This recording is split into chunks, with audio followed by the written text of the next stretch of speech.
Today's episode of This Week in Startups is brought to you by Carbonite. Sign up for Carbonite and use the promo code TWiST to receive your special offer. And by MailChimp.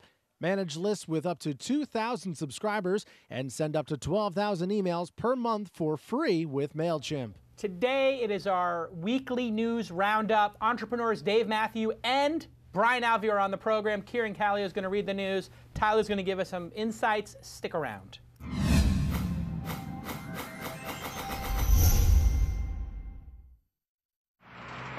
That's what it's all about, man. They said money is the root of all evil. What? Funny how it feeds my people. Yeah. We ain't gonna live like equals until we get the money, spend the money, and defeat you. Yeah. Money is the root of all evil. What? Funny how it feeds my people. Yeah. We ain't gonna live like equals until we get the money, spend the money, and defeat you. Introducing the newest members of the This Week in Startups producer program.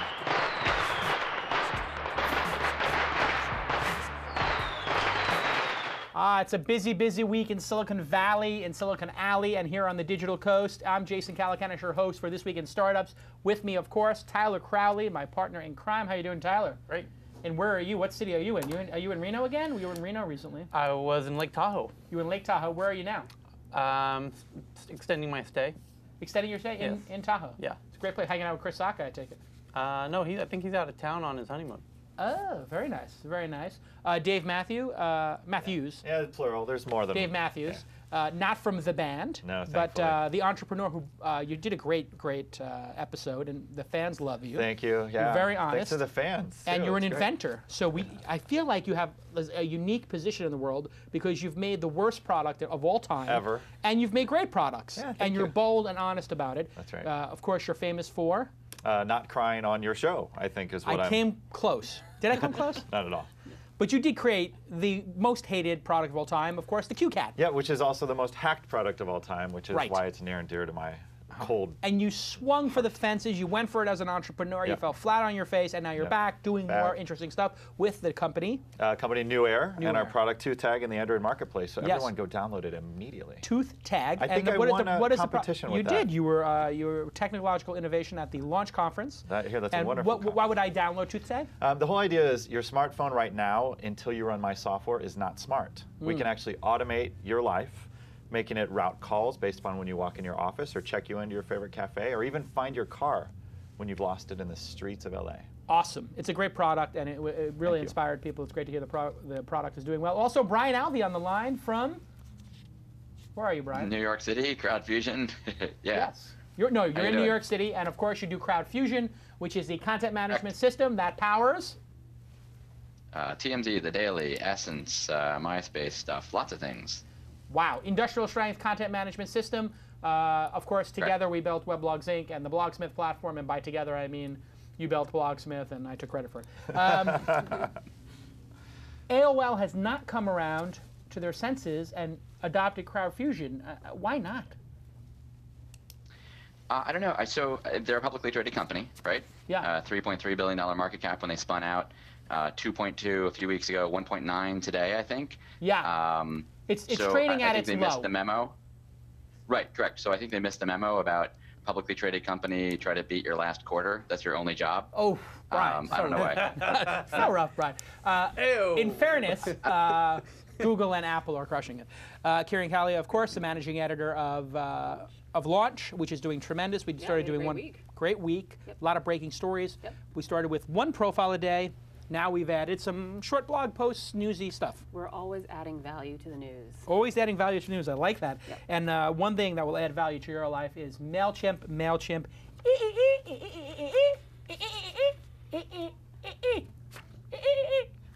I mean, that's all I have to say. That's all people want me to say at this point. People just want me to sit here, make an ass of myself. But I actually have one of these monkeys. I thought that was a seal. That was a monkey talk? That's a chimp talk. I thought that was seal. No. I have a seal. That's different. But anyway, I have this, and my daughter loves it. So I just go up to her, and she goes, MailChimp is the product that I've been using for well over a year. It is the most beautiful product for sending mail. And mail is the most important thing that you can have in your arsenal as a publication, as a business, a small business, a big business, medium-sized business, and even as an individual. My belief is that every individual will have a mailing list. Sounds crazy, but everybody's got a Twitter account, everybody's got a Facebook account, everybody's got these social accounts. In those social accounts, your content is not getting to the most important place. And it just goes streaming by on Google+, streaming by on Twitter. Email does not. Email comes into their email box, and people go, oh my God, I got an email from somebody I respect. They open it up, and then they connect with you in a very deep way. It's very intimate. The most intimate relationship you can have with somebody is clearly through email. I mean, aside from real world stuff. But it is the most intimate way. That's why I switched to email instead of blogging, and I got 20,000 people to sign up. This is the way you can keep a deep, deep relationship. But if you do it, you need to have a product that is secure, fast, and easy to use, and that's MailChimp. The number of API calls to this product is stunning. They just did an amazing integration with SurveyMonkey and many other products. I give this my 5-star review. It is literally the best product on the market for doing anything related to email. You must use it, and every single person who I've recommended the software to says to me, this is the best product ever. That's it. I mean, the product sells itself. Go sign up and use it. The first 2,000 subscribers and 12,000 emails a month are free. You only pay for what you use. They're super confident. They're not going to try to lock you in to a 10-year deal or a 2-year deal. You just pay as you go. It's awesome. Thank you to MailChimp for sponsoring independent media like This Week in Startups, and you should thank them as well by tweeting thank you at MailChimp. And go ahead and try the product. What's in the news, Kirin? Oh, first story, #1 on Ranker, Airbnb does damage control after vandalism. So there was a woman in San Francisco by the name of EJ who rented out her apartment. It got trashed. Since then, of course, she says Airbnb has been very helpful. And of course, there's a police investigation and questions around how Airbnb can make the service safer. They have confirmed that they're going to offer some kind of insurance product. Is this good or bad for Airbnb? Good question. Brian, I'll let you take this one. It's tricky. I mean, any service like an eBay or anything like that, anyone with escrow in the middle, right, domain trading things, I'd hate to be in that business. I saw a tweet yesterday. I mean, it's tough. This is like, I think it's good news for Rupert Murdoch because it takes the, the attention off of it. I mean, seriously. I mean, the tweet yesterday was, some people don't communicate enough during a pivot. I didn't notice where they turned it into ransacking as a service. I mean, they're getting slammed really hard. Yeah. Never waste a crisis, right? These are the moments that you make your career and your company on. So they've just got to step out, get in front of it, handle it, and do something. And they've done little. So they need to do more. What do you think? I think that the alternative to this has been Craigslist, which Right. is the Wild West. Right. So this, like to Muster's point, they can totally step up. I personally would never put my place on any one of these services, but I could see myself using them, which is kind of weird. Right. Because the whole couch surfing movement is about you give up your couch, you get points, you get clout, and then you can go on other people's couches, right? Right. It's the give and take. But yeah, I read this story. By the way, her blog post was like tore me to pieces. It was way too long though. Yeah, it was a long blog. She could be more brief about the horror of her life. And this was not just, to be clear, they trashed her place. They also stole her identity, and then they emailed her about how delightful it was to use the service and have her apartment. So they basically molested her on email and raped her on email with this like insane, torturous emails about how great it was to use the service. Tyler, what do you think? Do you use email, Airbnb rather? I haven't yet to use it. It seems like a service that is made for a Tyler Crowley type It person. does. But you have not used it. Why haven't you used it? I've not really had a chance to. Well, because you're always kicking it with me in really nice hotels. Generally, yes. Generally, yes. But now that you're running your own company, Squeal, would you consider staying on a couch? I have too many friends in too many places that want. That is the life of Tyler Crowley. That Listen, I have sympathy for anybody who has their place trashed. Mm-hmm. However, there is a long history of hotel rooms being trashed. If you use Airbnb and put your room up for rent, you are a hotel. That's it. So you would never put anything up for rent that you did not, in your back of your mind, and certainly should be in your front of your mind, there is a chance that this will get trashed. And the level of trashitude is going to go from somebody, leaving some, dirt and trash around to having a party in there to absolutely destroying the place like a rock star. Cars get trashed every day. Hotel rooms get trashed every day. Anything you rent can and will be trashed. This is a sad lesson that people have to learn. And there are things that Airbnb can do to make it better. Certainly they're going to give insurance, as I read in the launch newsletter. And better checking of people, validating of people. But nothing, I mean, if people go rent your place and they get drunk and they trash it, I mean, but it's what do you expect? When it's your own stuff, though, right? And she made effort. She locked her stuff behind a closet. They punched a hole in the closet door. But my favorite hotel nickname is the Riot Hyatt, the Andaz Hotel up on Sunset. Yeah, and that known was like for people throwing stuff out the window. TVs out the windows, right? Yeah, it's known for, I mean, that's really dangerous. Just, this is a message to people who throw televisions out the window of hotels. I like a good party, but somebody could get killed. I mean, don't throw a cushion out the window. It's not as fun anymore when they're CRTs, right? Yeah, it's still going to cut somebody's head off. But anyway, better. the point is, this is terrible that it happened to her. Yeah. But this is net, in a sick, demented way. This is the best thing that could have happened to Airbnb as a brand. And as Brian said, get ahead of the crisis. And this will be a positive for them because right now there's 100,000 people, 50 times a day watching a news story about this. And they're going to check out Airbnb. They're going to list their extra home or extra room or vacation home or whatever on it. And they're going to start using it. Despite, if this is the worst that can happen, if one time in a year this is the worst that can happen, it's probably I feel terrible for the person. But this is an acceptable risk to take if you need the money and you're willing to take it. But insurance There's no obviously such thing as bad publicity either.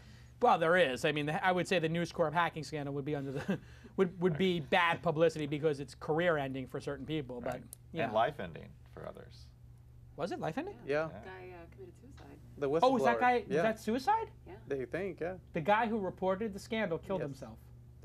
Apparently. Interesting. Dun, dun, dun. Next story. Next story, brands get top placement on Twitter. We all knew this was coming. Brands can now pay to have Twitter feature their tweets in the streams of their followers. Twitter has long promised this as a solution for brands. And when a brand you follow tweets, it will automatically appear at the top of your stream regardless of where it falls in the chronological order. So is this going to help Twitter make money? Just to be clear, it's going to be at the top of your stream. Yes, no matter when it was actually sent, it'll appear at the top of your stream. Is this going to help Twitter make money? Well, certainly it will help them make money. It's long overdue. I don't know why it needs to be at the top of your stream. I think it should be every 10 tweets, 15 tweets should be one of the brands that you follow, and if you don't follow a brand, something else. Yeah, this is a great thing. I don't see it as a downside because they said they're going to show you first the brands you follow. Yes. So if you're following Southwest or Virgin America, I get that. Right. So it's not going to feel like ads, and it's just up to those people to not put bad stuff in there. I mean, why did it take them so long? Yeah, this is huge innovation. Oh, wait, no, it's not. Sorry. No, it's not. I mean, this is something that they literally should have had. I mean, this is the problem that Twitter has now. It was one thing to have Facebook kicking their ass week after week after week, but to have now Google Plus in the mix, Twitter needs to really speed it up. I mean, they're too slow. Brian, what do you think? So it's a very Facebook-like move in that on Facebook I can follow a brand and they show up in my stream, right? Same kind of thing here. Two questions from me. One is sort of, how many brands do I follow? If I don't follow any brands, I don't see any ads. I'm using the service for free. There's that, and the other sort of flip side of it is they just have to clamp down on the client. They have to be on the iPhone, on your Mac, on your whatever. They are the way you see it. Otherwise, your stream is your stream. So it's interesting. I don't know how much of it they're going to tinker with the stream versus just lock down the clients. It's not that different from that quick bar they had. Or RSS readers do the same thing, right? When you use any reader, you can inject ads within that reader content. That's true too, yeah. So you just put it's in stream. Yeah, so I don't understand what took them. How long has Twitter been around now? 4 years? 5. 4. It's 2006 it launched. Well, with mainstream, so popular. 4. Yeah, so when the first couple years they didn't. I'm really worried about Twitter because I am spending less and less time on Twitter. Bingo. And I am spending so much time on Google Plus, it is ridiculous. And now, with the launch newsletter going more frequently, we're getting, what percentage of Google Plus to Twitter versus Facebook? 10 times? 20 times? Facebook never even shows up on Facebook doesn't even show up, and I got 5,000 people on my Facebook. Facebook is the black hole of traffic. Well, I think you've got two different worlds. You've got your private world on Facebook and the public on Plus and Twitter, right? Yeah. So that's. Yeah, but my Plus is kind of. Brian, are you using Plus more than Twitter, or Twitter more than Plus? I am, and it's kind of a weird hybrid, and you hope you can segment more, because just like he was saying, Facebook is, you're going to see where my kids are, photos of my kids, the names of my kids. Right. Twitter, you're not, you know. Google Plus is kind of on that LinkedIn side. I'll be anybody's, you know, you send me an email, we talk once, we're connected on LinkedIn. We're not connected on Facebook. Yeah. To me, Plus is like friend feed, right? We all loved friend feed when it came out. The friend feed technology was bought by Facebook and implemented into the feed. Right, so but not well. Not because well. they throttled it. See, the thing that's killing Facebook right now is you don't see every item from every person. And what that means is if I want to follow everything that Robert Scoble says or everything that Brian Alvey says, I don't get it. They've basically taken over curation for me, and I think they do a terrible job of it. No one knows what that magic algorithm they use is either. Well, somebody told me, actually. I know what it is. Wow. If you want to, here's a test. If you want to know how to get your post, right, because to explain this, Facebook curates your feed. You don't see everything from every person because they're afraid that it would go by too fast like Twitter does. Yep. So what they do is they try to say, what is important, and we'll move that up. The way they do it is they show it to 10% of your people, 20% of your people. If those people do some social interaction with it, they show it to more. Yep. This is how it was explained to me by an insider. So if you get 3 people who are your friends to like it or to reshare it or comment, it might go up. So if you want to game it, put a post on, then have 2 of your friends add comments, but have them reply to each other. So if your post starts a discussion between 2 people, so you post, hey, Airbnb is toast after this instance, and Brian says, I don't think they're toast, I think this is a great opportunity, and I write, I agree with you, Brian, and then Brian writes back. Okay. The fact that Brian and I have started a dialogue on your post means it goes to everybody. Ah. So we started gaming this and it worked. But do they use the same algorithm for brand pages and personal pages? I think so, actually, because now Mahalo has 2 brand pages, How to Play Guitar and Video Games, that have like 30, 40, 50,000 people. And I see those come up all the time because one of our guitar teachers is wildly popular. Right. Every time she does something, she gets Gen Trend and she gets like 20 people commenting or whatever. So you can game it. But I think it's too late. I think my Twitter usage has gone down 80%. And what I use Twitter for now is to point people to the Google Plus discussion. Nice. I am tweeting my Google Plus discussions because I can't, and I told Ev this in the beginning, you have to have threaded comments. How stupid is it that they don't have threaded comments? Tough. And how stupid is it that they're still insisting on 140 characters? Well, you have the options to make it longer, right? Not in the actual product. I mean, they finally caved on photo hosting. Right. And inline media too. And inline media, they will cave on the longer thing, but they're going to cave when it's too late. Brian, do you think that Twitter should immediately change the 140 limit? No. All right, there you have it, folks. I think it's good. And now you understand why Brian and I are no longer business partners. See, Brian doesn't understand when I'm right. Brian, go ahead, explain to me why I'm wrong. I just said it to somebody today. I had the same exact discussion. I'm like, you're wrong, I'm right. But not about this thing. No, that's part of what makes Twitter Twitter. I don't think you turn it into a blogging platform or a long-form thing or anything. I think that's fine. I think some of the other stuff, some of the threaded comment things, there are many, many, many other things that they could do around the service. Google Plus is interesting. Each one has pros and cons, but 140 characters makes a lot of sense on Twitter. It just does. Comment from TWiST Fanboy. Any comments on the Airbnb telling the woman to take her post down? What did you think of that? Oh, wow. Yeah, they had when the original conversation with a founder, they said, hey, maybe you can take your post down because we're raising money right now. Unbelievable. Well, why did it take a month for people to find out about this incident anyway if she posted about it? Yeah, I don't know. June? Well, journalists are too busy, writing about whatever's the top story on Tech Meme, not doing actual real journalism and finding these stories. Right. Why did it get to a point where she's writing a post? Why she would contact them first? Yeah, if it was me, I would say, I will meet you for coffee now, anywhere you want. Let's go have lunch or coffee. Well, she said there was no phone number. She said there wasn't email. I'm there immediately. Yeah.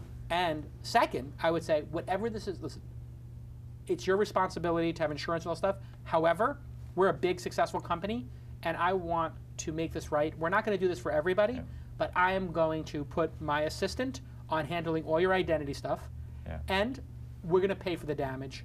Even though we don't want to set a precedent, here's $2,000, pay for everything, and give us whatever change back is, if there is any.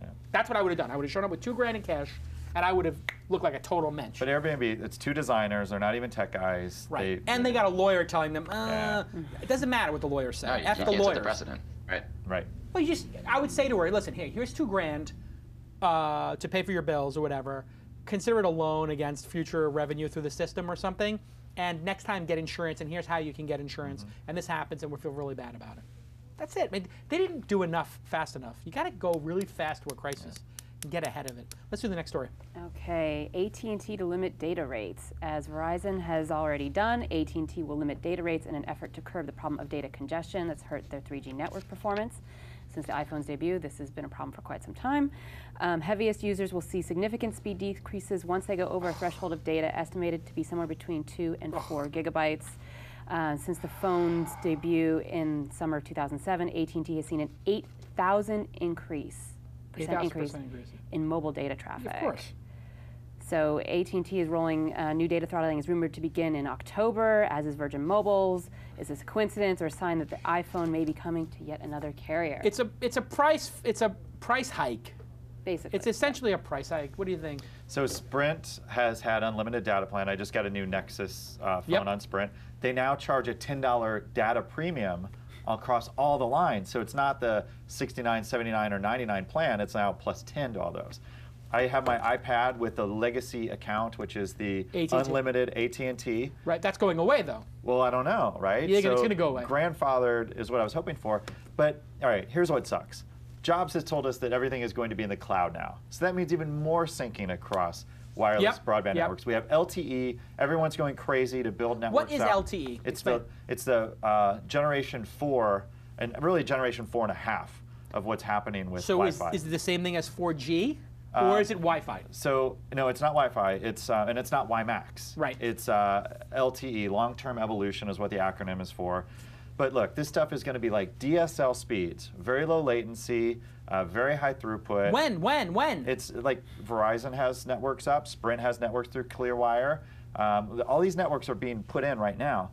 Jobs is saying all the stuff that we're going to feed, like the OS. So is it going to get better or is it going to get worse? It's going to get worse, and here's the problem. Before it gets better? Yeah, here's the problem. Will it ever get better? It will get better. When? The problem is the towers, the back-end stuff. They have to build more towers to serve more devices. And then they have to connect those towers, not with microwave links like they did in the past. But fiber. With fiber, exactly. They're not on fiber. Well, some are. And companies like Verizon, because they have the local loop, local telephone, they have Fios, they have these initiatives, and even the cable operators, they have fiber as well. Yeah. So what's going to happen, and there's tons of dark fiber in these cities as well. So really these towers need more bandwidth to feed the wireless downstream. So what we're a disaster. We're tripping Why are we over not, ourselves. why is like, I mean, I'm a shareholder in Boing Boing, which I bought because I'm friends with Sky, who's been on the program, but because I think Wi-Fi is the future of this. Why don't they roll out high-speed Wi-Fi everywhere? They've got the towers, they've got the fiber. Yeah. Just put out Wi-Fi everywhere. And they're auto-switching now. Did you notice that I have a T-Mobile Wi-Fi account, and when I take out my laptop or I take out my iPhone and stuff like that, if I've already logged in, it automatically logs me in now? There's some auto Wi-Fi logging in technology. Yeah, but you're using a client, right? You're using like a Boingo client. No, I'm not using a Boingo client, but I just know that there seems to be some technology where my T-Mobile BlackBerry automatically gets on Wi-Fi. Okay. So this auto Wi-Fi. Right. Okay, so they're looking, they know MAC addresses, yes. they know serial numbers. Okay, the problem with Wi-Fi is the tower density is even tighter than what cellular can use. Of course. So you're going from thousands of feet to hundreds of feet. Right. And with this Muni Wi-Fi projects, most all of them have been killed. There's several now in like some New York parks, Florida has some, but they're very small regions. I know, but the density in cities is small. We could easily do this. Brian Alvey, what's the solution? Ricochet was awesome. I had Ricochet. I was one of the first Ricochet users. What do you think, Brian? So I don't think it's a solution. I've got the grandfathered iPad, $25 a month AT&T thing. I've got the grandfathered Verizon EVO, right, the unlimited plans, and I'm not letting those go. I have to make CrowdFusion really big so my kids can afford data plans when they grow up. Yes, that's kind of my goal right now. But the network companies are screwed. I mean, they were back a long time ago. Verizon had to go and put in phone lines in like my apartment for competitors to serve me ISDN way back when. And if they didn't do it, they were a monopoly. So they had to give that stuff up. So they've been sitting there providing the pipes for all these companies plus YouTube, right? Apple, the cloud stuff coming up. I mean, they've, as a user, this stuff sucks. I hate it. I don't want things capped or slowed down, but I understand that side. Those networking companies, those pipe companies, are in a bad position, and they have to charge for stuff because people are making a lot of money across their lines, and they're not. And everyone hated unlimited internet from day one of the internet, right? AOL was the first one to have to switch, right? They had the meter ticking when you had dial-up.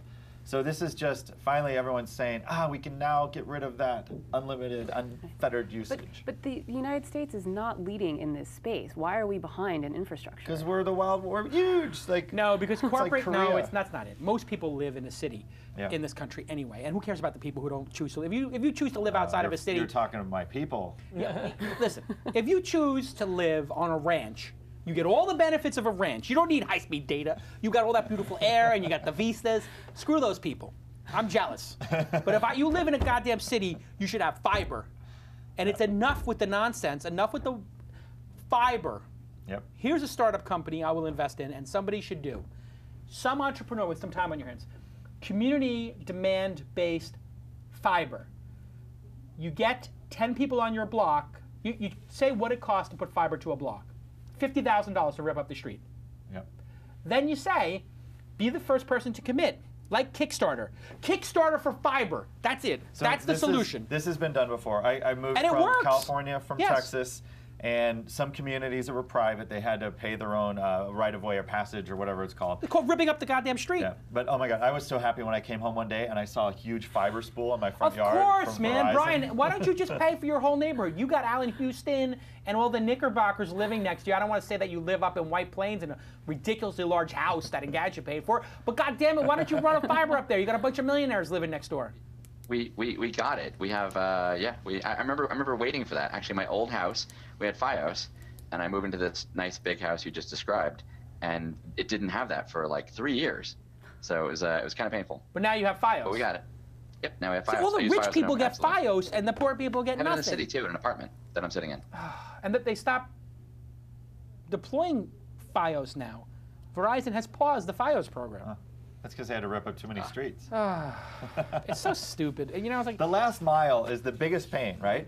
If we could just It's not the biggest. People will pay. I guarantee you, if you went to all the homes on the west side of Santa Monica and you said, would you pay $1,000 to put fiber into your house? They would do it. And I guarantee you, if you listed houses and said fiber already in the home, that would become a selling point.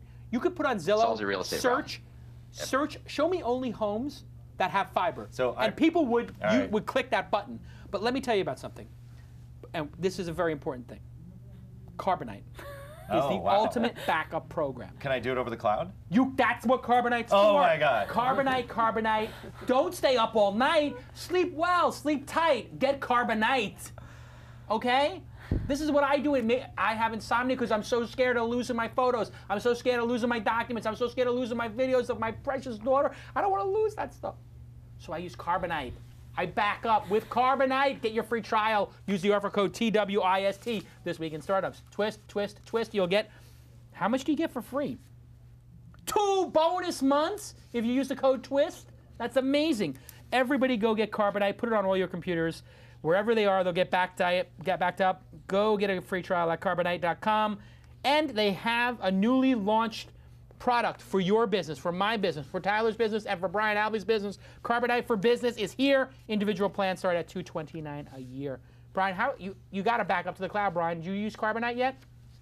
So this is hilarious. I had no idea they sponsored your show, and on the way into the city today, they were advertising on the train. It was a slightly different offer code. I don't think it said TWiST, but it was Carbonite, for business. And I actually sent a link to my COO today saying, "Hey, we got to check this out, Craig." And he's like, "I'll check it out." Brian, will you promise me that you'll get it? Promise me you'll get it, because I'm very concerned about your data. Make me the promise right now. It's because Craig dropped the ball. Make me the promise right now, Brian, that you will use Carbonite. I can't wait. We'll try it out. Okay. Will you make the promise, Dave? Make me a promise. The cloud Please make me a promise. Please make me a promise. I sort of might, kind of. No, I want you to promise me. I might. Give me your hands. Give me. You're going to try and make me cry again. Oh, both hands. I'm very concerned about your data. Get Carbonite, please. What's Tyler going to think of this? All right, next story. All right. I sell for my advertisers, okay? Nobody could ever tell you that I am not a man of my word. I love Carbonite and MailChimp, and I use the goddamn products, and everybody else out there should too. Thank Carbonite and thank MailChimp on your Twitter and Facebook and Google Plus streams. I'm sorry, Tyler. All right. Don't We'll worry have, about we'll have to get Sonos as a sponsor so he can do an interpretive dance of his affection I for love Sonos. Sonos. Why the hell is Sonos not sponsoring this? God damn it. I met their All right, CEO next news story. a few weeks ago. They're on the I love approved Sonos. list. They're on the approved list. All right, next story. I think we have an opening for somebody in October. So there's one advertising slot for once a week in October. So if you want to get on this program and you want me screaming like a maniac I'll about do your an product, interpretive dance. make a great product. You can't get on unless it's a great product. I tell Briggs & Riley is the luggage I use. I don't want to give them a free commercial, but I love this Briggs & Riley because they give a warranty on their luggage, and it's like really tough, strong stuff. And I just tweeted them like, I love your product. They emailed me back. I was like, we should become a sponsor. Why don't you make me your spokesperson? Because I love that. Nice. All the sponsors in the program are whitelisted. Let's hear the next story. All right, next story. Spotify already sued for patent infringement. I think Hey-o! Dave is going to have something to say about this. Just weeks after entering the U.S. market, European music service startup Spotify was sued by streaming music service Packet Video. Ugh. The patent in question is for a device for the distribution of music information in digital form. Like, you got to be kidding me, right? Packet Video bought the patent several years ago, and the idea contained with it is not new. Yes. What is wrong with the system? It's just so effed. It's F beyond compare. F patents, F patent holders, F Packet Video. I mean, Last it's time just, I was on the show, we were building patents together. I We were know, but making you know sweet what? patent love. Listen, What happened? I don't own any patents, therefore F patents. Okay. And the people who own I'm the patents same are very way. positive patents. Right? No, I'm the same way. If I had patents, I would care about it. I don't have any patents. I mean, It's I just feel, there's- ridiculous. I just had my 70th grant last month. Your 70th? 70th patent. Oh, you know what? You said you patented audio in a light. Yeah, yeah. I just saw somebody selling. They're doing it radio waves, and the key is mine does it over the electricity. Ah, I also so have a video doorbell that uses the same 2 wires that go to the front door, because in your mansion, you couldn't have a wireless have a link mansion. between your front door and no. your my house is boudoir. my house is 5,000 square feet. It's only a mansion if it's 6,000 square feet, like Brian Alvey. Okay, okay. All right, let's talk about this patent, though. The patent, yes. you guys can look it up at home. It's number 5636276. 563. 6276. I have it right here on my man pad. Very All right, lovely. yeah, but yours is not. Unfortunately, yours is not hooked up. No. And what I've been it's just a asking bunch of for the text. tech guys is to have everybody's thing hooked up so anybody can bring it up. Can't bring yours up. So here's what I think this is. There's only 19 claims to this patent. It was applied for in 1995, I think granted in 97. And the Google patents. I didn't know Google had a patent yeah, search. it's okay. Oh, I'm on it right now. Pull up my machine. It's all Here we right. go. Device for the distribution of music information in digital form. Yeah. Okay. So- Somebody put this URL into the chat room. So it's I got will. a lot of pretty drawings there. But the key, I think the real differentiator, which makes this different, and I didn't ask my buddy Tom at Pandora if they came after him, but Spotify lets you do syncing and downloading of the media. Have you guys used this feature yet? Yes. Syncing and downloading the meter, just like Rhapsody does. Rhapsody on your iPhone lets correct, you yeah, take your that's streaming right. stuff in. Yeah. Right. Tyler, Okay. how does Spotify work with Just the as download? you said. Just as you said. And then it does it over Wi-Fi or cable, right? Yeah. But here's what I think is unique. They talk about a decryption module. This is at the end of claim 1. Now, the way patents work is it's all about the claims, and this has 19 claims. It's on one page of the patent. You can read them all there. The claims, the number 1 claim is the most important one, and the subsequent claims kind of follow up on that first claim. But I think what it has to do with this, a memory device with an encryption module for encrypting music information and transmitting the encryption to the device where the device can then decrypt it. And I think that's what makes Spotify The decryption? the target. But decryption's been around. I mean, But nobody no, owns the decryption. storage, the storage as well, right? So So the storage on a hard drive? Yeah, You're they- saying that encrypting something on one end and sending it to be decrypted on another, plus storing it is unique? Yeah, because it's they- not unique. That's a right. fundamental feature of the goddamn internet. maybe, right? DRM not fundamental to the internet, right? Encryption But just is not. encrypting is fundamental. That's Come right. on, So- man. You're making a claim. You're going to tell me that encrypting something point to point and encrypting and decrypting stuff and then storing it is patentable? It has to do with the way that they put the encryption tables on the media on the server and then the decryption tables on the device. And because Spotify is letting you store the device and decrypt it, and they talk about, this is great. BS. Claim 5, what is claimed is the medium is a diskette, magnetic, optical, magno-optical storage. I'm like, oh, all those are obsolete. Steve Jobs killed the DVD. Right. But then there it is, or a semiconductor memory. So they've got a handful of claims that really go into what I think is the Honestly, wheelhouse. do you really think that that should be defensible to store the storage of an MP3 that's been encrypted? If they just went away, So got rid of lame. encryption, or if they handled the encryption differently, they could get around. It's easy Isn't to get it, around. in your patents. opinion, is this a shakedown or is this legit? I think it's a shakedown. I think Packet Video has Twonky, which is the media server. They've actually, they've done some cool stuff. I don't want to say that they're a patent troll like NTP was but it's a with shakedown. BlackBerry. I think Clearly a shakedown. It's So who benefits from the shakedown? The person who gets the settlement. All they Right. want Right. from them is they're just going to say, give us $100,000. You know what what do I you think think's- they want? 100,000, 250,000? We'll never know. And you know what's janky is if you go to Packet Video's website and you search on that packet number, all you see is this one press release. So there's no precedence. If they were licensing this to Apple and Amazon, Right, so they want to get the precedent train going. So they're going to go to Spotify, why go give us after 50. Spotify? I mean, Because come on. Spotify is a hot new thing. Yeah. They get in the press because of it. And Spotify is probably going to be raising money, and they want to make it go away. And it's quicker to make it go away by giving $50,000 than having your investors have cold feet. Yeah. But then why Or wait a so dollar long? per user. So they might, because Rhapsody's been in business forever, if this does go to court, the judges might say, hey, you waited, you didn't go after Rhapsody, you didn't go after Amazon. Remember, DRM, removal of DRM is new, right? All this Yeah. stuff used to have DRM. So I think they might be in a bad situation either way. But Who might be? Spotify? No. Packet Video, yeah. Yeah. Then the reason they're in a bad position is because DRM's going away. And they waited too long. And they waited too long. Yeah. And the patent is 20 years Yeah, from issuing? From the filing. So it's got From the filing. I think it's 95 when this was filed. So now he can shake people down until 2015. 4 more years. Yeah, April 18th, 95. It was granted in 1997. So they get 20 years from the file date. Yep. So they can shake people down until April of 2015. But they waited too long. So this is where it gets screwy. If you wait too long? If they didn't go after Spotify, I'm sorry, if they didn't go after Rhapsody, then they're like, well, it's invalid because you didn't protect your rights. Do you think that we can compromise and go to 10 years from the issue date? So there's all this patent reform. That's a whole other show. But I'm just asking you as an inventor who owns 70 patents. Can we go 10? 12 from the issue date? Maybe, right? So in technology, in my space, this stuff evolves so quickly that a lot of times what I invent, hopefully it takes a while to even for the public to get ready to even accept that technology. But then I want to be, have a few years run before I go build something else. But what really is bad is copyright and the fact that 75 years. Disney still has all this. Next story. All right. Google and Facebook ramp up lobbying efforts. According to disclosure documents just filed, Google and Facebook both spent record amounts on lobbyists this quarter. Earlier this year, Facebook had to offer an explanation of its privacy efforts to the FTC, and Google confirmed it was a target of an FTC antitrust investigation. This is also the first time that Google has outspent Microsoft on lobbyists. But it was only $2 million, right? Yep. Right. It's a drop $2 in the million bucket. $2 million. All right. I think drop they in the spend bucket. $20 million a day in the cafeteria at these places. Yeah. Seriously, they spend $2 million. I think they spend. Somebody look it up in the chat room. I'm gonna guess if they spend $100 million in the cafeteria at Google. So that's basically a week of like organic rice pudding. Yep. Now, meanwhile, that's a year, right?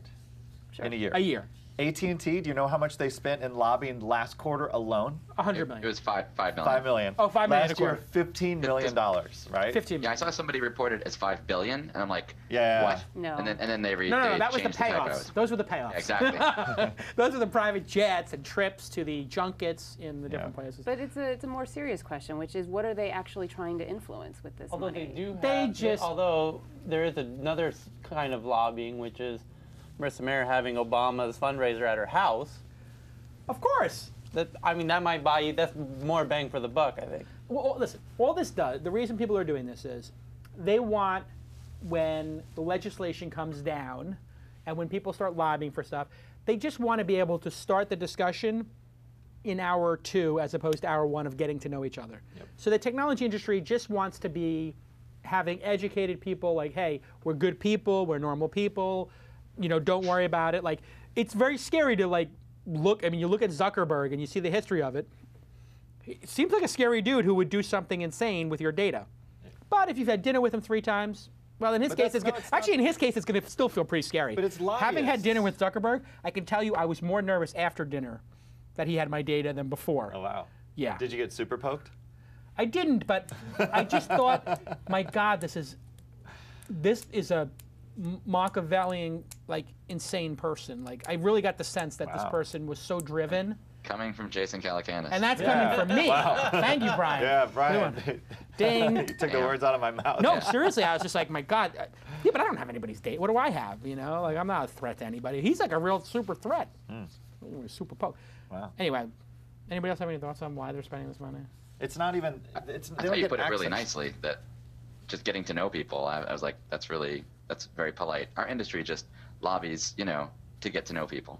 I actually think that's it, Everybody Brian. else is I think it's all relationship-wise. Like I play poker with somebody in the Obama administration. I've had some of these people like call me about stuff, and like I think that they want, if they know you, then when something comes up, and like they got crazy people and their constituents calling congressmen or senators or whatever the heck it is, a congressperson, they're just like, oh yeah, let me check in on that, as opposed to, I don't know who these people are. It's very easy to lob in threats like Elliot Spitzer style, attorney generals or whatever, or pass legislation when you don't know the person. But when you're cozy with them, you've had dinner, you've had lunch, you've gone on vacation, you know their kids, it really, that personal touch makes a difference. And now all the people from Google, and it's brilliant on our industry's part. Do you really think they're going to get access to the Googlers, though? This is just lobbyists. They're paying lobbyists to go shoot propaganda. They're putting flyers on. No, that's not what they're doing. Is this real face-to-face? What they're doing is, hey, this executive is going to be here. You guys should have breakfast. This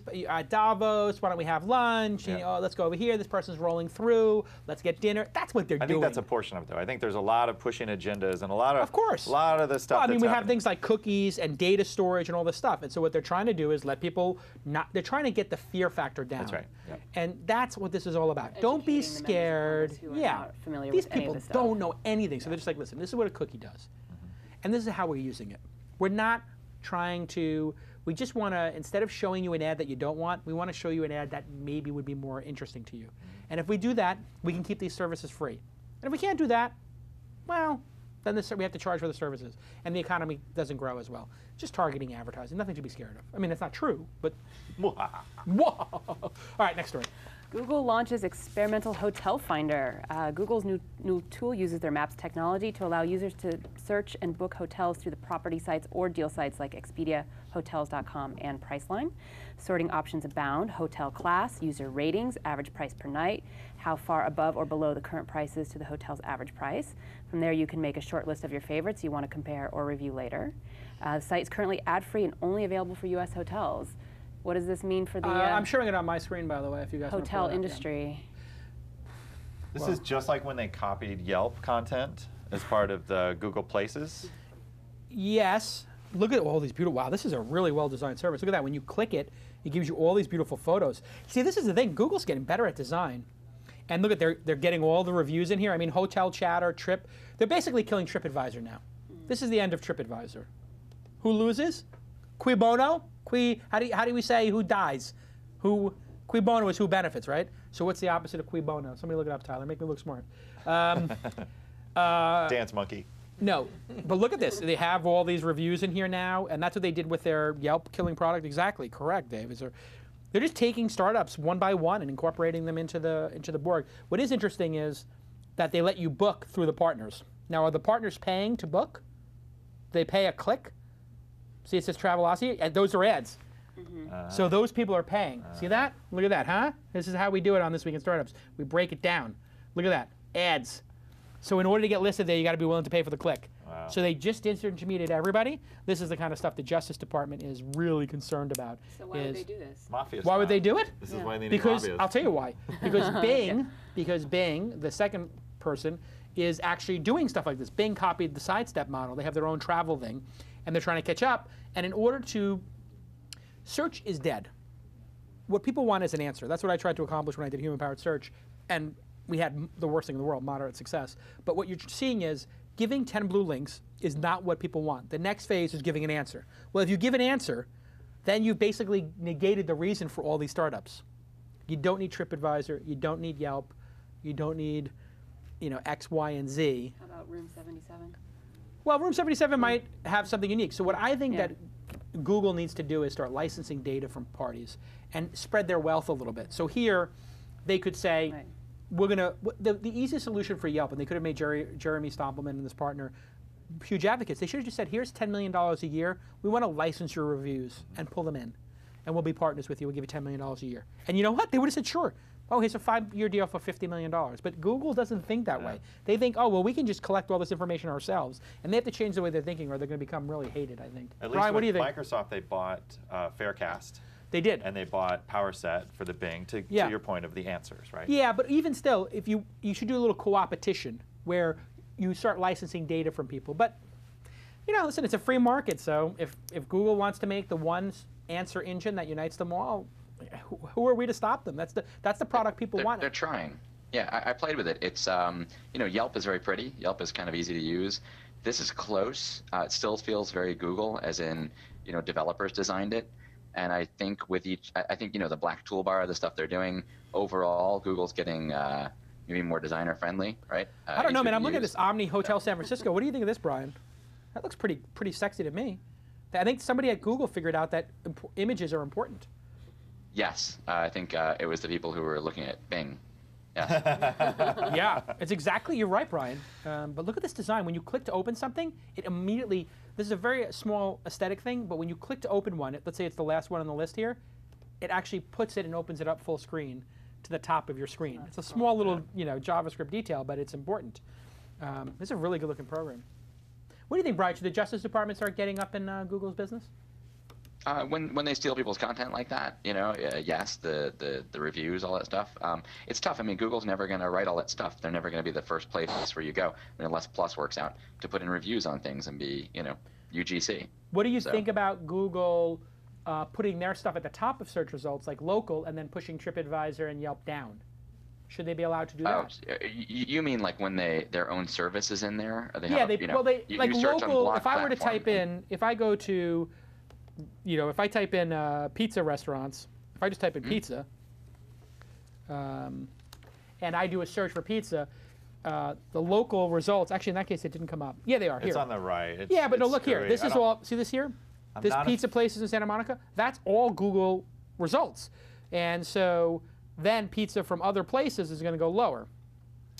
I'm not a fan for how they're delivering this content, and I do a lot of local searching. That the whole maps is kind of hidden now. It's not as front and center. Kind of inconsistent, yeah. I'm not happy. Yeah. And when I'm not happy. Next story. When you're happy. People die. Yes. Expedia and Groupon see near sellout of first travel deals. The partnership between the two brands launched on July 11th and sold 15,000 deals within the first 3 days. The first 25 deals to launch have almost all sold out. Deals that have performed best are for major U.S. tourist destinations like Las Vegas. Here it is. Expedia also revealed that its mobile apps, including standalone hotel booking apps, are downloaded an average of 36 times per minute, an increase of 20% over Q1. So what's going to be next for Groupon in terms of partnerships? This is a brilliant idea. I don't know why the New York Times and Yahoo don't have a huge Groupon. You know, the fact that Yahoo and the New York Times have not successfully been able to replicate this business, or AOL. AOL did Wow, terrible. New York Times did their deals, terrible. They both buried them. And Yahoo, these people with massive amounts of traffic could easily partner with Groupon or Living Social and put one of these deals on the top of their homepage and move 15,000 products and make $100 each time or $50 each time. It's big cash. Are you saying it was a failure for them to not partner with Groupon, or to not have sales teams that could just do what Groupon does? If you cannot do it, yes, it's a failure of both. If you're AOL and you make a ganky looking site like Wow, and I'm not just saying that because I tried to buy Wow on my way out the door and they wouldn't sell it to me. If you remember, I was like, that was going to be the name of Mahalo, was going to be Wow. Oh, they closed it. Yeah. Wah, wah. Wow, I don't think anybody knows that news. Can we put that in a launch story this afternoon? Sure. Wow is closed. They shuttered it. When? Yeah. I have no idea, but there's a date right in the middle of the page there. That's print all your offers by 12/31. Yep. That's the end of the year you have to print your stuff out, but they're obviously moving them all to patch. So they shuttered Wow. Warcraft. That's crazy. Yeah, I would have, Brian. If you make it and it doesn't work, then you should partner. Why not? And get equity. Right. They could have just said like, hey, well, yeah, sure. New York Times, Yahoo should have said, we'll put you on the front page. Let us buy 5% of the company. So the reason why I think Groupon's being successful is they extort the vendors, like 46% discount. If you talk to any local retailer or wait, they're extorting them, and there's a line of people who, is it extortion if there's a line of local businesses that are begging to get on? Extorting is wrong. They twist the arm and they say, no, you're not going to give this for 20% off. This is going to be 60% off. And it leaves a bad taste with these local merchants. I've talked to people that own restaurants, That's people true. that give services. But they still line up and do it. And I think these businesses, they love to hate to do it, and they get buzz, but they're finding So it's like the taking wrong credit customer. card. Yes, it is it's the wrong customer. Yes, it's the bargain hunter who does not come back. And they don't come back, they don't upsell, they don't buy the wine with the food. Yeah, and they're a pain in the ass. Yeah. They ask for more bread. Brian, And then what they do you write bad Yelp reviews. That's right. Brian, what do you think? I wouldn't know That's true. anything It's about like that. buying traffic for a person that comes in and bounces on a website. Stumble upon traffic, things like that. It's Transient. It's tough. Because I have friends that worked in radio, and any place that actually does a remote or whatever, it's kind of like they're on their way down because they need the attention, and they'll let people come in and drink and eat for free and do all these discounts. So it's just not a sign the business is booming. So if you're on, this is the problem I have with the restaurants on Groupon and Living Social, is that almost every restaurant that they list, I'm like, that's a restaurant I would hate to go to. Right. I think it's a tell. It's a tell that distress. it's a distressed restaurant. See, this is why I think they need to do, if I was running Groupon or Living Social, I would do a Monday Madness or, Tuesday something. Brian will come up with some interesting name, where it's 20% Tuesdays, which is great restaurants giving 20% off on their slowest day of the week. Madness Mondays, which would be great restaurants giving 20% off on Mondays, where it's like, okay, these are the slow days of the week, so Tavern or Gramercy Tavern or, a great Sasabune, whatever place is slow is doing it, but you can only bring that's where they should have flexibility is, not just on the percentage off, but on the day of the week and demand based. That goes to what ThinkNeuAer is trying to do, right? Right, We read about ThinkNeuAer them is this week. So Yep. the idea is that businesses want to have customers when things are slow, and they have the algorithm to figure out when that is and send people to you only when you need them. Right, but they don't have critical mass. No, not So yet. this is a thing where, here's a ThinkNeuAer. So ThinkNeuAer, there is smarter marketing. Hey, pick your time Right. and then do your Also when you're marketing slow. time-based, right? That's the future of it. I think that's where it's all going. Next story. Next story, Bubblegate. Mark Suster weighs in. This Week in VC host Mark Suster of GRP Partners said in a Business Insider interview that a lot of the VCs who are saying no bubble publicly are privately admitting there is one. He believes the bubble is primarily in early-stage investments on unrealistic expectations of excessive growth potential, but that the big guys, Microsoft, Apple, are actually undervalued. Suster believes the fear of missing out is driving increased investment activities and also pointed to the trend of VCs investing in hot later-stage companies like Twitter. Yep. What do you think? You agree? There's obviously a bubble. Right. How Well, much of a bubble? You said you can't afford to get on Yeah, some deals. you know? when I'm doing angel deals, and I actually did like two recently where I'm an advisor. Right, you just... And people are like, we want you involved. And I'm like, but I don't want to pay an $8 million valuation for a company with 3 people. And they're like, don't worry, Jason. You would have, for your 25,000 or your 50,000 would have been a quarter point or a half point. We'll just give you the half point for free. And I'm like, well, should I do that or not? And I just decided, you know what? If I really love the company, I will do it. So I just did it for 2 companies where I offered to put cash in and be an advisor. And they just, in one of the cases, they took the cash and they gave me the advisor slot. In one case, they just said, don't worry about the cash, just be an advisor. Because now I have 450 people following me on AngelList. When I send something, it makes a big difference. And so I'm like, you know what? Fine. I'll just, they don't need my money. I'll stay out of it. So it's a huge bubble in the angel space. The average angel deal, I would say, is 2 to 3x what it should be. Right. And when did it change? It changed when on Second Market, Facebook and Twitter and Groupon started trading for tens of billions of dollars. Once Facebook and Groupon broke $10, $20 billion valuations, that's when it was like, I'll tell you what, when Microsoft valued Facebook at $10 billion, and everybody said that's ridiculous, and then it went to 20, 30 billion very quickly, that's when people realized, okay, this is gangbusters. There's something going on here. You've got 2 other things that are happening. You've also got Y Combinator, every class being offered the free money. 100K from Conway. Conway. Was it 150? Yeah, it's free money. So that's one thing. You also have free money Fridays. You also have things like AngelList that are bringing more structure and sophistication to VCs. I'm sorry, not angels. to angels, right? To make them more like a VC. And there's people who own shares in Facebook and Twitter and Groupon who are now doubling down. So these are the people at the casino who have won big at the craps table and now they're at the blackjack table. Or they won in the poker game and now they're at the craps table. That generally does not end well. No. I've told all my friends who own Facebook shares, liquidate, get your money out at 100 million, 100 billion. While you can. While you can, because there's a big risk factor. It could go public and have a flat valuation, not go up. They lost 4 million users this quarter. Yeah, they're topping out, and the avant-garde is gone. So I think the two canaries in the coal mine are Groupon and Facebook. And depending on what happens with those IPOs, Zynga's sure to be a hit. Just the margins are too great, the business is too strong. But Facebook, as strong as it is, the expectation is you'll double your money when you buy that stock. And I think if it goes out at 100 billion or 125 billion, you will not double your money. Right. It may go down, like LinkedIn did, and then LinkedIn's been climbing back up. So I think we're going to see that up and down thing, which I think is actually good in a way. So I think we have a tempered bubble right now. What are you seeing, Brian? Did you raise your B round? So talk to people every day about stuff, right? People are knocking your door down. You have a business with millions of dollars in revenue. So it's very, right, it's a passive process for me. So I get a lot of like VC cold calls, a lot of neat people I've never heard of, a lot of fun. First comment about this stuff, all the stuff that Kirin listed, if Mark Suster said it, it's true. You believe in Mark Suster's opinion? Exactly. I mean, I really do. Smart cat. Yeah, exactly. So I mean, I watched all the interviews, all the stuff she talked about, the Business Insider stuff with Dan Frommer, asking him stuff about and he's like, these aren't angels, you know. So, and you and I have seen this with Open Angel Forum, right? The summer season of startup camps for startups meant that every single angel, you know, micro VC angel, whatever you want to call them, that we would have at these things has pretty much seen a lot of the deals, and they're all out there, and it's like reality shows for startups, right? It's crazy. I mean, then you run 2 or 3 of them now, right? So that's nuts. It's all out there. But he has good opinions on what's sort of an angel, here's some money, I don't expect to ever see it again, versus micro VCs and kind of that explosion of who's doing that in the Y Combinator and the Conway stuff. So it's everything he says is good. Net, what's the result? Is this going to create a bunch of startups that can't break out or that meander? Oh yeah. I mean, looking at our B round. I mean, we look at, you know, what you have to look at is the post money you end up at. Can you triple that? You know, just to make the investors happy, right?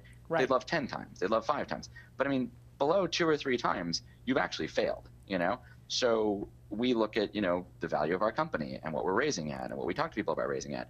And why would I want to be the next Color or what was the other one, Flipboard, you know? Like, how do you, you know, and even LinkedIn at what it trades at. But even Slide what raised they should be worth in a few years. But Slide raised at 500, sold for 250 or 300. They had raised 50 million, so it was a failure. But the founder still made 60 or 70 million because there was enough left even after the preference. You know, that 50 million. As long as it's around after yours, people will be fine. Yeah. You know. So CrowdFusion's millions of dollars in revenue. Your door is getting knocked down by VCs. When are you going to announce a new round? Are you going to do it? What is your thinking as an entrepreneur? Tell the entrepreneurs out there, the young ones, what you're thinking.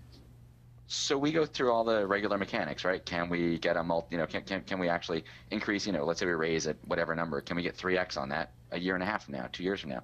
Can we grow like that? So then the good thing is our numbers, pretty much year over year, we are tripling. We had 8 people last year. We got 26 in August. And the revenue just goes along with that metric, right? Tripling. So everything's good. Everything's great. It's a great climate to raise in. If I don't do it in the next 6 months, we're just not going to do it at all. But we wouldn't raise it if it's going to sit in the bank, if we can't actually spend it. And that's what we're actually dealing with. You know, but Andreessen Horowitz is an investor. Andreessen Horowitz is an investor. Yeah, they were actually as individuals before they were the super fund. Which is an even bigger compliment. An even bigger compliment, and that's like the new blue chip. I mean. Sure, I love them. I would actually put Ben Horowitz on that list, maybe above Mark Suster, and if he said it, it's absolutely true. Yeah. So yes, so they're clearly great guys, a bubble, but people. I mean, who gets hurt in this bubble? Some rich angel investors, who cares? Some rich VCs, who cares? I mean, we're all big boys and girls at the table. We know that it's a little bubble. Excuse me, a little bubbly. So if it's a little bubbly, don't buy Groupon at 25 billion. Don't buy Facebook at 80 billion. That doesn't mean these young companies don't have a great opportunity. And the truth be told, if you have an unlimited amount of cash to invest, it doesn't matter what you bought the A round at. It matters that you got in the A round with a Class A team. So if you buy into a Class A team at 10, 20, or $30 million post-money valuation for the A round, or 3, 6, or 9 million for the angel round, it does not matter. Zynga, Twitter, Groupon, all of those companies, Airbnb, you would be happy to buy in at any of those valuations, as long as you got your 10, 20% as an angel, super angel, or VC. Next story. Next story, Apple ditches DVD Lightning round drive now. in the Mac Mini. The new Mac Mini model now has the option of much more powerful graphics, boasting 256 megabytes of GDDR5 memory. To make space, Apple is dropping the optical DVD drive. Dumb. Does it matter? It doesn't matter, but I think Steve's a bit of a jerk about this. You know, he did the same thing with the floppy drive. He's always got to push people faster than they're ready. Got rid of the parallel port and went to USB really early on. But I have D-word about it, you know? Like, he's always such a... But the Mac Mini was such a great thing for the living room. We put Boxy Right, on it. right. We just like would be this You know, great. and you want to play a pop a disc DVD. in. So it's such a D move. It should be a Yeah. Blu-ray player. And he's still such a jerk Yeah. about not putting Blu-ray players You'd and think stuff. with his Disney relationship, that would have died No, long he's ago. such a He wants jerk. to control the market, though, so He's you buy so- it all I through understand. the The blinders. This is a message. Yeah, they don't make 30% Steve on the Jobs. Blu-rays. Exactly. That's the Steve, deal. message to Steve Jobs. You are a jerk for not putting a Blu-ray player in Apple products, and you're a jerk off for not My for mom's taking the watching. DVD. I'm Be- sorry, be you're a nice. jerk I don't for think- taking the I'm- DVD player out. I'm going to disagree. How many people have multiple players on their PlayStation, on their this, on their that? No, but yeah, many- for good reason, Kyler, because they use them. I got a stack of Blu-rays here. I got a Mac Mini in my closet next to a Blu-ray player. I don't need the Blu-ray player. I could have used my Mac Mini. You have to give me two devices. You're such a jerk sometimes. It's all going to the cloud. You know what? It's like he's like a really hot It is. girlfriend who does something really jerky. You know, like you have a hot girl you're dating, but she insists that you're like. What? She says you do what? She insists on ordering the goddamn special every time you go to a restaurant and then not eating It's it. not a special. I just found out. I dated a girl who every time we go out to eat, she'd be like, "Oh, the specials," you know, and I was like, "Oh God, here we go." Oh, veal chop, $42. Oh yeah, Special. 2 bites. I'm done. You want to take it home? No. Then I'd be like, I'm taking that home and giving it to Toro. That's gonna be Toro's veal chop in a minute.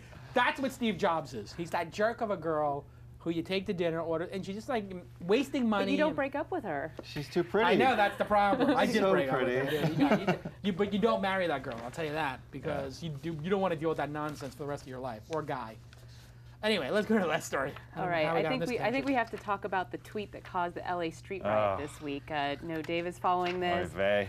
The premiere of a film about the controversial rave, the Electric Daisy Carnival, DJ Cascade tweeted that he would be at Grauman's Chinese Theater for a block party. This is the electronic disco thing that Electric Daisy. Electric Daisy. I was just Carnival, in but it was in Vegas. and Vegas for it, right? Yeah. I happened to be in Vegas not for that, and I was playing poker, and they're like, "This thing's going on, let's go," and I'm like, "I'm playing poker in the World Series. I'm not going to a rave until 4 in the." They had it. Oh, nice. Swear jar. They had it. They had it in LA last year. It was a lot of fun. Damn it! What? But- I lasted an hour and 2 minutes. So let me. This is. I have to get on my soapbox. I owe you a 20, Can Tyler. I stand on pulled it something out. here, or just I don't, maybe I don't like? think we have. Go ahead, give me I'll your just soapbox. boast my posture. Like I love ambient electronica, Cascade, a great DJ. But if you are an idiot that has 100,000 followers and says, "Hey, show up on Hollywood Boulevard at the Graham Chinese Theater," it was a zoo. You have to look at the video of this stuff. I saw it. The kids were going crazy. going crazy. The cops were going crazy. And He also showed up for doing 2 it in minutes. And doing it in LA is a particularly bad move This because is- LA has cops who are. They remember Rodney King, let's just say. Yeah, I mean, I'm not saying the cops here are aggressive, but I'm not saying that they're New York City cops where they're chill. Yep. New York City cops are chill. The cops out here are scared to death because, unlike New York, guns are legal here, and unlike New York, this stupid city, which has no idea how to budget, sends cops out in 1 person per car. Yeah. So you're basically sending them out there like ducks or pigs to the slaughter, man. You 1 cop in a bad metaphor, but 1 cop in a car alone in the hood. Damn, I would do that. That's crazy. The cops out here are pretty brave, but anyway, they went crazy, right? Yeah, they had beanbag guns that were shooting at the kids. The kids were planking on Hollywood Boulevard. They weren't the brightest tools in the shed. Yeah. But So, no, this wait, is so like, what is the Sharpest tools, I think. what That was- happens thank to you, thank you. what happens to this jerk of a DJ who did this? So- is he liable for starting a riot? So it wasn't a riot, first of all. Way overstated. Well, it was just okay. a bunch of kids running around. They had the riot police out. Yeah, but that was Yeah, because when the cops are scared. Let me tell you something. Right? When the riot police show up, it's a riot. Yeah. Okay. 2 things went wrong. He has 100,000 followers. He moved a mass. They're also showing a movie about EDC at the Chinese Theater. Right, so those people were there anyway. Yep. He shows up for 2 minutes, gets everybody hyped up, and then drives off. So here's what's bad. The supper club dancers were in front of it, so this was a promotion event. He was playing that night at supper club. They had this So he did parade. it. He knew that what he was doing. Absolutely. So what upsets me, and I'm not a liberal hippie, I say that twice, I'm not a liberal hippie, but all the resources and how it screwed up the city. They shut down the red line train that goes through LA.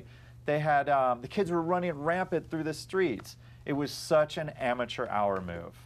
What should his responsibility be? So what did that cost the city? What do you Really? think? All those cops. Yeah. Shutting down the train, I'm gonna.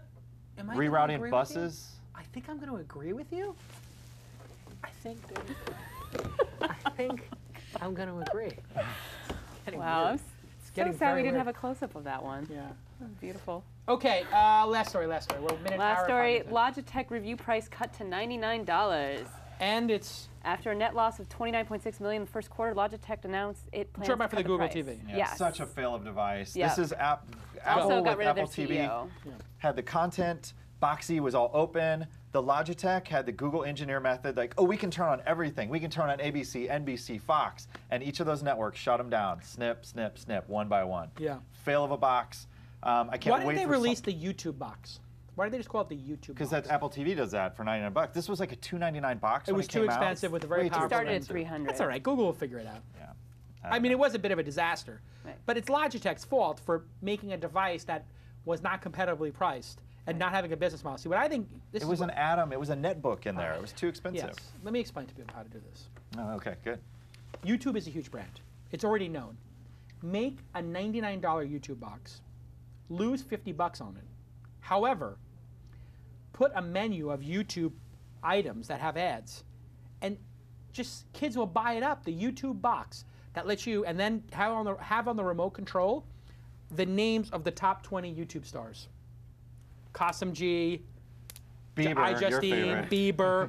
Wouldn't this be Tyler? Back me up here. The problem is those change kind of regularly. Yeah. Thanks, I Tyler. agree- All right, well, okay, I but totally how about agree. making it topic-based? Video games, That's fine.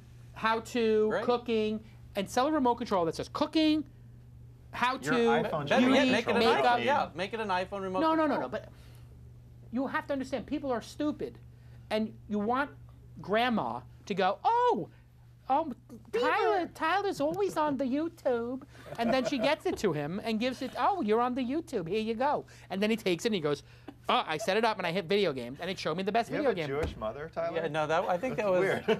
kind of a Brooklyn. What was that? Tyler. What do you think, Brian? What do you think of my idea? I would not pay money for YouTube But you're content. not the target The audience. YouTube Oh box. wait, For the except box, except for for the this box. weekend. For the box. This weekend. If the marketing was turn your TV into an extension of The YouTube. YouTubes. Right, Yes. that's what I'm saying. That Google TV means nothing to people. That's right. YouTube means everything to people. This is a branding issue. Branding at Google TV means like, oh, I'm going to get search on my TV. No, you're going to get YouTube on your TV. Unlimited YouTube funny stuff. They should have a button, funny. People, oh, well, I want to watch something funny. Did you see Idiocracy? Yes. Yeah. That's a documentary, not fiction, okay? That is today. Did you see Wall-E? That's a documentary. All those things are supposed to take place in 2500. Wall-E and Idiocracy were filmed in America, all right? That's the reality of America today. That if you are an entrepreneur, watch Idiocracy, watch Wall-E. That's what you're dealing with. I watched Fat and stupid people. Design your product around fat and stupid. I watch Minority Report. That's the world I live in. Well, Minority Report's coming true pretty quick. Yeah. That's reality. That's a wrap. All right, folks. This has been a great episode. Thank you, Carbonite. Thank you, MailChimp. Thank you for making independent media like this possible. Very sorry to the woman who had her Airbnb house destroyed. Very sorry that Google doesn't understand that YouTube is a more important brand than Google. AT&T, kill yourself. Spotify, great product, pack a video, kill yourself. Lobbyists, kill yourself. I wish you had an Google opinion. You're like experimental Mark hotel. Suster. Google launches experimental hotel finder. Kill yourself. I found something. Expedia and Groupon, brilliant. Apple, Steve Jobs, you're a jerk. There's something else in Bubble, Mark Suster, you're brilliant. this. The Google hotel thing. Can you pull my screen up? Is it on your thing? No, you No. have to plug yours in to do That's that right. properly. Every week I say, can we put everybody's on? and every week it can't I happen. found something interesting here. What did you find? At the bottom of any listing that you click on, Yep. you can click on the reviews. They are now only showing the reviews that were left within Google, and then You're talking about for the Google local or for Google hotel? the Google hotel. Yes. When you click on a hotel listing, Right. I'm it pulling it up shows you now. the 4 or 5. Go ahead and pull it up. Yeah, I got it. Pick a listing. Yep. Now go to the review section for that listing. That one doesn't have reviews. Let's see. This one has 3 reviews. Yes. Click on the reviews. All reviews. Yep. Okay. Perfect. Notice the 3 reviews. And then look at the bottom. The very, you wouldn't even notice at bottom. More reviews at TripAdvisor, TripAdvisor UK, TripAdvisor Australia. And the one I have TravelPod and a few other. It's basically those companies used to play in the SEO game. Yes, and now they're all, I see travel, they're all relegated to 2 clicks in at the bottom. Yeah. So Google is not being magnanimous. There are No, but the thing is 448 TripAdvisor reviews, the thing is, 438 TripPod ones, the bigger and they're implication buried. here is that hotels fight tooth and nail to be #1 in Google. Now TripAdvisor no longer matters to them in terms of ranking in Google. That's right. It's a very astute point. It's a good insight, Tyler. If there was only a song for that. Inside from Thailand. All right, everybody. Well, thank you, Dave Mathews of NeuAer. Everybody, go to your Android phone and type in ToothTag. ToothTag. Thank you. Thank you. Everybody, and by everybody I mean venture capitalists, get your term sheets into Brian Alvey at Brian Alvey on Twitter. Brian at CrowdFusion. If you are a genius programmer and you want to work for a brilliant, brilliant technical founder, that person's name is Brian Alvey, and you want to email your resume to Brian at CrowdFusion. Get it on the CrowdFusion equity now. It's going to be a $100 million company, and you're going to make a couple $100 grand, a couple $1 million if you get in there now and you're a top A developer. Brian at CrowdFusion.com. Correct, Brian? Thank you. I couldn't have said it better. There you go. And if you are a brand and you want to compete with TMZ and The Daily and all these other brands that have the best content management system in the world, you're going to also email Brian at CrowdFusion. If you're AOL and you'd like your stock to double, you should also buy Brian Alvey's company, CrowdFusion. Easy to do when it's low. What's that? Easy to double when you're low. Yep. That's true, but CrowdFusion would be the number. I would say if I was making a list of the top 3 things that AOL could do to change their fortunes, it would be 1, to hire you as their CTO, and 2, to hire me as their CEO, in that order. Kirin, great job. Continued success on the Launch newsletter. And Go visit launch.is. Launch.is. And Every is day. launch.co forward there? Because then we're going to switch it. We don't have it yet, as far as I know. Oh, I thought we were supposed to have that. Didn't we? I was supposed to sign a contract with them. They offered it to me. Gotta ask Crew. Crew will take care of that. Tyler, everybody check out Squeal. Squeal, what a deal. Get on Squeal if you're a local business. See you next time.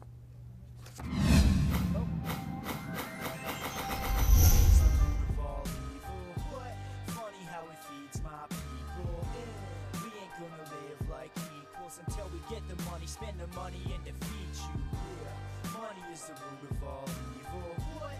Funny how it feeds my people. Yeah, we ain't gonna live like equals until we get the money, spend the money, and defeat you. It's been a minute, so you thought you were safe. You trapped behind these bars like you locked in a cage. Stuck behind bars, making minimum wage. Your bar's tender. Here's a tip, get you a raise. Ain't nobody gonna offer a profit to motherfuckers who ain't rocking it, topping the hip hop charts and then stopping it. Quick to drop a set opposite of the hottest shit, copping it. It's the profit kid. Always quick to accomplish. I'm positive. Getting green like a roster with a lot of dread. Money's piling up like the Washington Monument. The way I'm steering this track, it'll make you car sick. The only time you're gonna see green is when you barf in. I'm the Mothman, consider this the prophecy. I'm in it to win it, that's why I'm making a profit, see. And I won't spend it till my rich is stupendous. And I'm selling sicker than tech, is the method is to keep it independent. Money is the root of all evil. What? Funny how it feeds my people. We ain't gonna live like equals until we get the money, spend the money, and defeat you. Yeah, money is the root of all evil. What? Funny how it feeds my people. Yeah, we ain't gonna live like equals until we get the money, spend the money, and defeat you.